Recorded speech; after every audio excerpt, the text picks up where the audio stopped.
Nuestro origen como nación descansa sobre los hombros de maestros silenciosos que sofocaron sus corazones para legarnos un magisterio que fue y es parte esencial del pensamiento cubano. No es posible estudiar la historia de las ideas en la isla sin tener presente la labor callada de nuestros maestros y maestras. José, Cipriano, Pío, Joaquín de la Luz y Caballero. Él, maestro de maestros, nació en La Habana, en una casa de la calle de los Oficios, el 11 de julio del año 1800.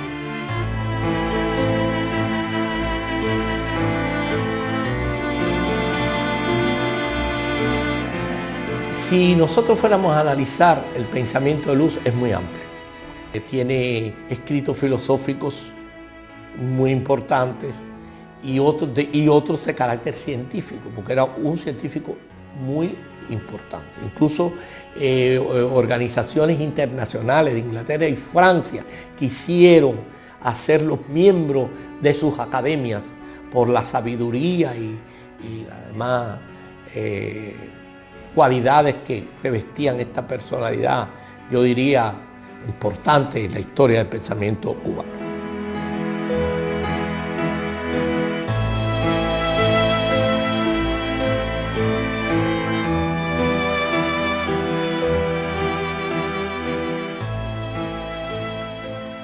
Martí expresaba que Luz había sido, y lo dice así textualmente, él, el padre, él, el silencioso fundador, que se arrancó el corazón con mano heroica para que naciese la juventud con la cual habría de ganarse la libertad. A finales del siglo XVII y principios del XVIII, la sociedad habanera comenzaba a sentir la necesidad cada vez más imperiosa de formarse una ideología propia. La última década del siglo de las luces haría emerger una generación de pensadores que en su consenso expresaban un proyecto que pretendía convertir a Cuba en la Albión de América. Este movimiento se denominó la Ilustración Reformista Cubana.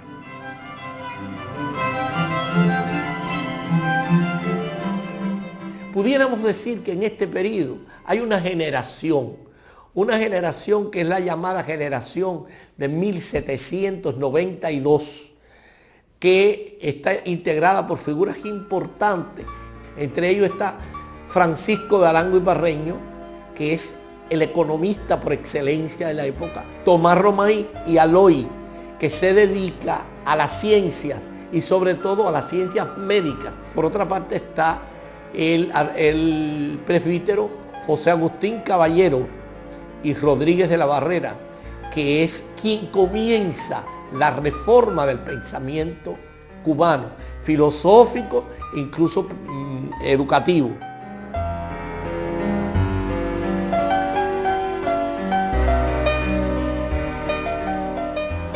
El periodo de 1808 a 1838 se conquista, se construye una filosofía cubana, verdaderamente cubana, con un sentido de cubanía.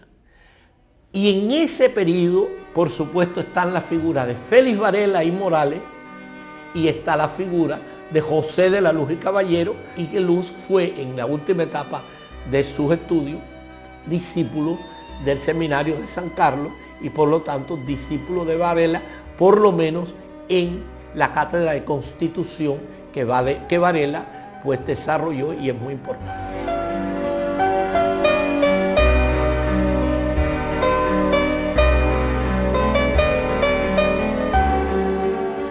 En el momento en que Félix Varela no puede volver a Cuba porque está condenado a muerte, que José Antonio Saco tiene que abandonar la cátedra de filosofía que había ocupado en el lugar de Varela, es José de la Luz el Caballero quien se presenta frente a todas las autoridades españolas y gana la cátedra contra Manuel González del Valle, que sí estaba tratando de cambiar las enseñanzas de Varela. Y lo primero que hace Luz en su primera clase es definir a Varela como el director perpetuo de la Cátedra de Filosofía del Seminario de San Carlos.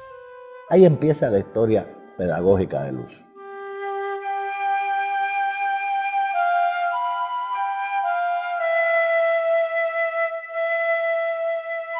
Luz y Caballero se educó en un ambiente de austeridad, orden, respeto y buenas costumbres. Y, según su tío José Agustín, desde muy temprano comenzó a pensar y a actuar como hombre.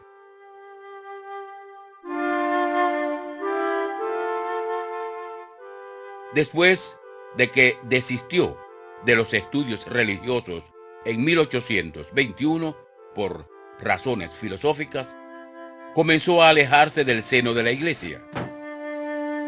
Luz completó su educación por vía autodidacta, llegando incluso a dominar varios idiomas.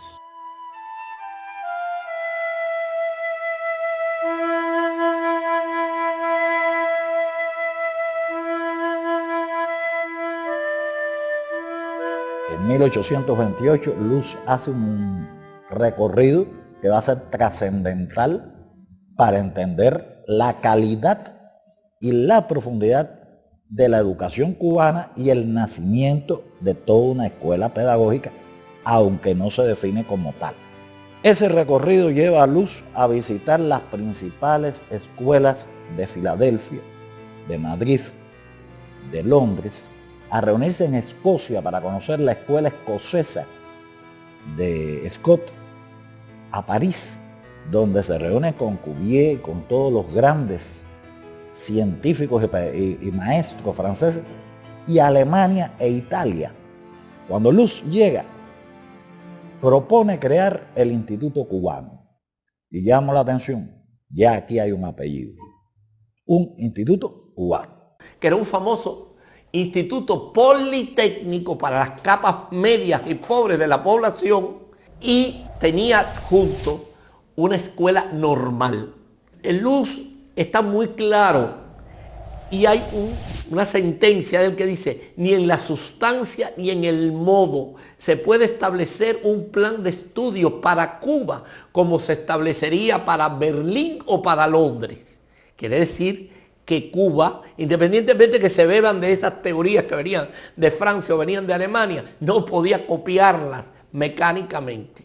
Y esa es una alerta que está desde la época de Luz y Caballero. No es un copista, no es un repetidor, sino un hombre que ha sabido ir mirando en los principales y más adelantados países del mundo qué es la pedagogía que se imparte.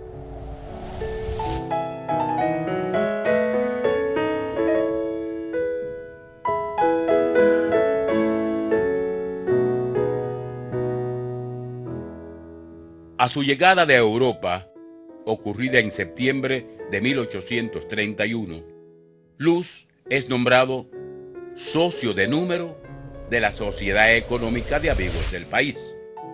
En el año 1833 escribió el informe sobre el Instituto Cubano, que marca un hito en la historia del pensamiento en la isla. Cuando él fue primero vicepresidente y después presidente de la Sociedad Económica de Amigos del País, pues logró impulsar la educación en los barrios, en los lugares más pobres. Por lo tanto, se dice que era el maestro de los privilegiados, porque a las escuelas privadas iban los hijos de las familias pudientes. Pero no vamos a pensar que los hijos de las familias pudientes no eran los que representaban el posible progreso social en aquel momento histórico, empezando por ahí. Y en segundo lugar, hay que ver las tesis de Martí, donde Martí dice qué derecho hay para que digamos, que el pobre se eduque y no se eduque también el rico. O sea, que el concepto de pueblo de Martí nace aquí en estas ideas de Luz.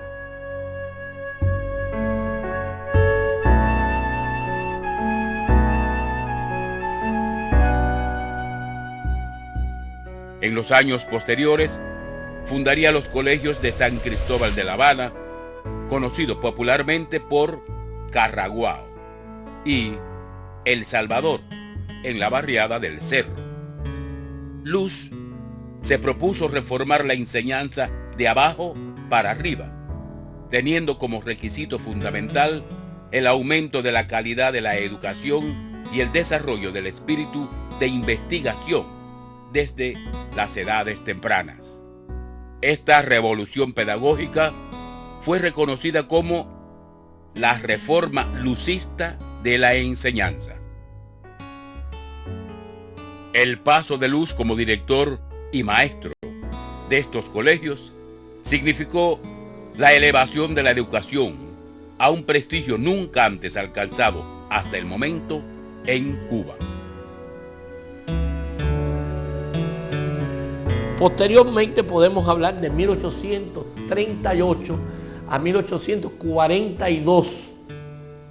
Este es el periodo de la famosa polémica filosófica que enfrenta precisamente Luz y Caballero, pero es también la ofensiva contra una teoría de la dependencia que se estaba desarrollando en el país. Pero ¿qué de esencial tuvo la polémica para la educación y el pensamiento en Cuba? Luz combate ahí un concepto que estaba de moda, que era hablar de la filosofía ecléctica, romántica y espiritualista. Lo que él defiende es lo que, en mi opinión, es la esencia del pensamiento en un país como Cuba, y que su tío, el padre José Agustín Caballero, le había titulado una obra con ese nombre, La filosofía electiva. ¿Qué quería decir la filosofía electiva? Bueno, ante todo es la filosofía de elegir libremente lo que vale y tiene sentido en una realidad determinada. La libertad de elegir. Por eso esa polémica fue conocida como la polémica filosófica. La polémica filosófica cubana, como ha sido llamada posteriormente en virtud de su dimensión cultural y política, fue sin dudas un referente teórico, un gestor de ideas y una base para la creación de un pensamiento propio que penetró la complejidad de la naturaleza física y social de Cuba. Fue, sin dudas, una filosofía crítica para una cultura del pensar.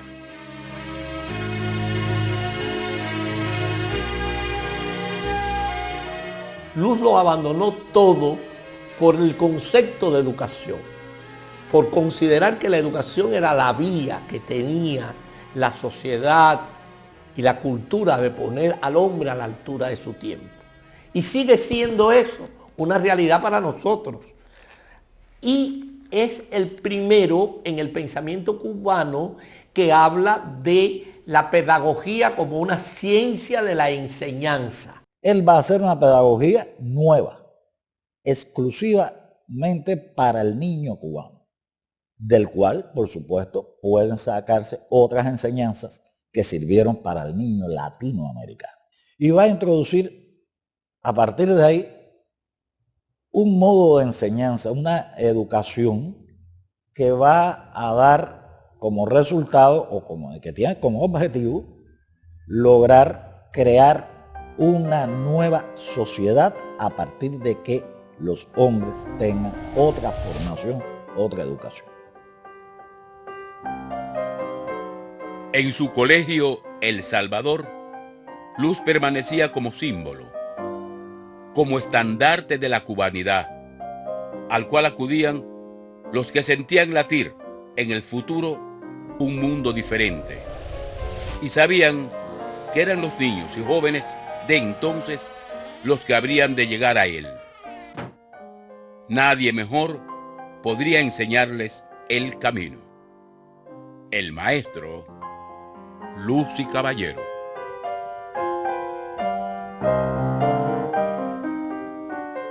los alumnos de Luz y muchas de las personas que compartían con él el colegio del Salvador, su colegio donde él dio y creó todo un sistema pedagógico para Cuba, para los niños cubanos. En ese colegio, de ese colegio, salieron un importante grupo de hombres y mujeres. De esos jóvenes, y algunos no tanto, muchos formaron esa legión que inició la guerra del 68. En este camino, Luz casi 20 años acompañó a los cubanos. No hablando de insurrección, pero sí formando de luchar contra España. Él nunca habló de política en sus clases, sino hablando de que creando las condiciones subjetivas para que sus alumnos, que eran los que representaban el posible progreso social en su momento histórico, se formaran una conciencia de que había que llevar a cabo cambios, reformas muy profundas en Cuba, porque ya lo que existía no daba más.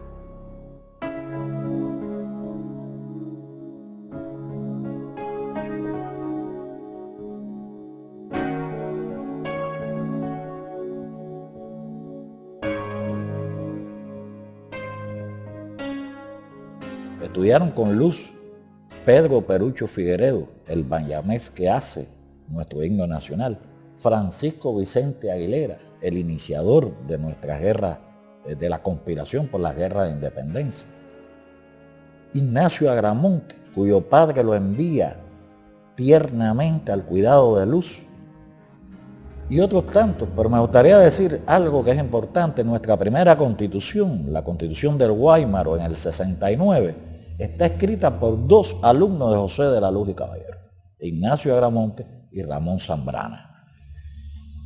Y pudiera decirse que desde el principio la prensa independentista, los hombres y mujeres que estaban vinculados al movimiento independentista, estaban convencidos de que seguían las ideas de Luz. Durante algún tiempo, los sábados de cada semana, todos los bancos de las clases se colocaban con orden y simetría alrededor de una silla que quedaba al centro. A la 1 de la tarde, alumnos y profesores, y a menudo gentes extrañas, ocupaban aquel lugar con ansiedad y contento. Luz trabajó y habló de la ciencia de la enseñanza y le llamaba pedagogía. Y esto es muy importante, que se inicia ahí este camino. Él dirá, para definir su escuela, que no está fundando una escuela de Torre de Marfil, sino una escuela de hombres activos y pensadores. Es decir, no se trata de que el pensamiento es ajeno a la realidad y que los hombres que se forman tienen, por tanto, que ser hombres que sean capaces de actuar sobre la realidad para modificarla y desarrollarla. Luz sabe que toda la sociedad educa y él lo intenta por diferentes maneras, pero la sociedad estaba muy contaminada y él se centra en la escuela como una vía para lograr que esas nuevas generaciones se formen esa conciencia y la formen de una manera correcta. O sea, la escuela como institución social, educativa o educadora es en Luz algo muy evidente. Luz, el maestro, inspiraba sobre todo amor a la ciencia, al saber. Sembraba en los ánimos gérmenes sanos de moralidad y de nobleza viril, lo cual era en verdad alcanzar demasiado y alcanzar lo mejor.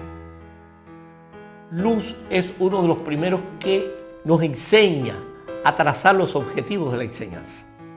Algo que él intentó siempre, crear un sistema para la formación de maestros primarios, que él insiste cómo se debe crear un sistema para formar maestros primarios que uniformen la educación en todo el país, decía él. Pero uniformarla no es que todo el mundo diga lo mismo y haga lo mismo, porque en esto Martí sigue a Luz cuando dice, nosotros tenemos que luchar por la unidad de pensamiento, lo que no significa la subordinación de las opiniones, porque no es lo mismo unidad de pensamiento que pensamiento único, que todo el mundo tenga que pensar lo mismo. Eso no está ni en Martí ni en Luz. Hablando de los maestros, dice Luz, quien no sea maestro de sí mismo, no será maestro de nada. No está la dificultad en engendrar y concebir, sino en criar y educar. Engendrar y concebir no es una dificultad, es un placer. Ahora, también debe ser un placer criar y educar. Y ese es el más difícil.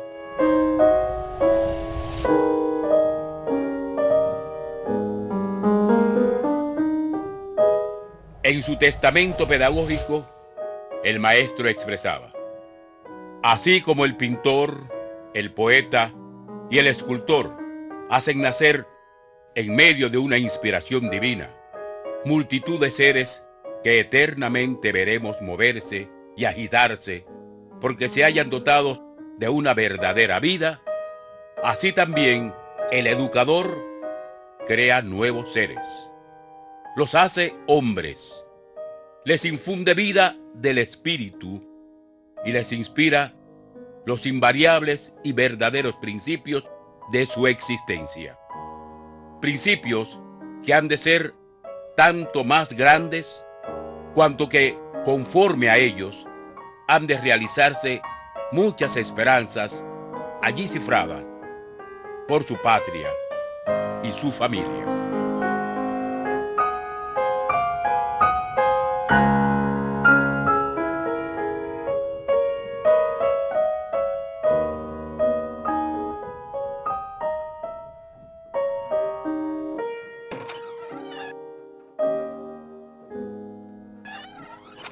Yo lo primero que quiero decir, y esto lo digo con un poco así de sentimiento, es que se conoce poco la figura de Luz. La figura de Luz se trata de alguna manera, conocemos algunos de sus aforismos, conocemos algunas de sus frases, pero muchas veces estamos aplicando teorías que se las achacamos a no sé qué autor y a no sé qué otro, pero estaban en el pensamiento de Luz y Caballero. ¿Cómo es posible que leamos lo que dijo Descartes o lo que dijo, ¿quién lo dijo? Y no sepamos ni una letra de lo que dijo un hombre extraordinario que pensó para Cuba y lo dio todo por Cuba. Hablando del entierro de José de la Luz y Caballero en 1862, que La Habana entera estaba allí, niños, jóvenes, viejos. Muere, nadie esperaba que muriera, en la biblioteca de lo que es hoy el colegio Luz y Caballero. Y tras el cadáver de Luz marcharon los jóvenes, los que ya no eran tan jóvenes y los que todavía eran niños.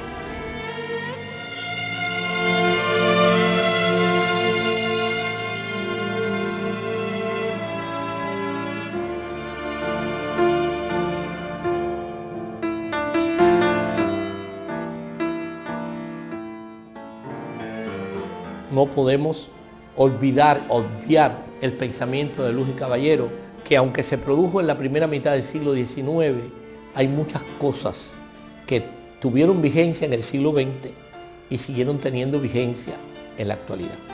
No obstante, no es por casualidad que cuando Martí vio o conoció de algunos criterios que se hacían contra Luz en su época, hizo una caracterización de que un hombre que pudo haber tenido todos los títulos de las academias no quiso escribir libros porque era más fácil escribir un libro que formar a un hombre.